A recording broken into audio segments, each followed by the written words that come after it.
অমুসলিমদের দেশে স্বেচ্ছায় বসবাস করা এটা জায়েজ হবে কিনা? বর্তমানে আমাদের প্রচুর মুসলিম ভাইয়েরা নিজের দেশ ছেড়ে গিয়ে সেখানে স্থায়ীভাবে বসবাসের স্বপ্ন দেখছে এবং বসবাস করছেন। ইসলাম কি বলছে? রসুল করিম সাল্লাহ ইসলাম এক হাদিসে বলেছেন যে তোমরা অমুসলিমদের দেশে বসবাস করো না। যারা ইচ্ছায় বা স্বেচ্ছায় আমোদ প্রমোদের জন্য বা বিলাসী জীবনযাপনের জন্য অমুসলিম দেশে বসবাস করবে, আল্লাহ রসুল বলেছেন আনা বারি মিনহু, আমি তার জিম্মাদারি থেকে মুক্ত।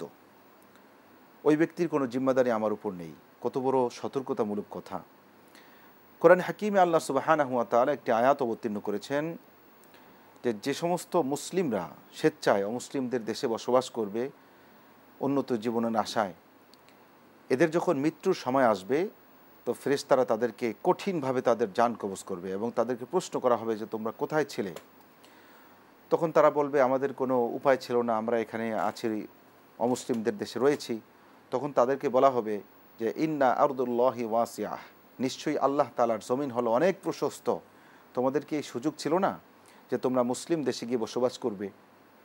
এজন্য কোরআন সুন্নাহর পরিভাষা এবং বিশ্লেষণ করে আমরা যেটা দেখতে পাই যে স্বেচ্ছায় বা আমোদ প্রমোদের জন্য কিংবা কোনো কারণ ছাড়া, যেমন চিকিৎসার জন্য অথবা ব্যবসায়ের জন্য অথবা এমন শিক্ষার জন্য যেটা মুসলিম দেশে নেই, এই সমস্ত কারণ ছাড়া অর্থাৎ অতীব প্রয়োজন ছাড়া কেউ যদি উন্নত জীবনের আশায় বা এরকম আমোদ প্রমোদের জন্য অমুসলিম রাষ্ট্রে বসবাস করে, এটা সম্পূর্ণভাবে হারাম এবং এটা ঈমান বিধ্বংসী একটা বিষয়।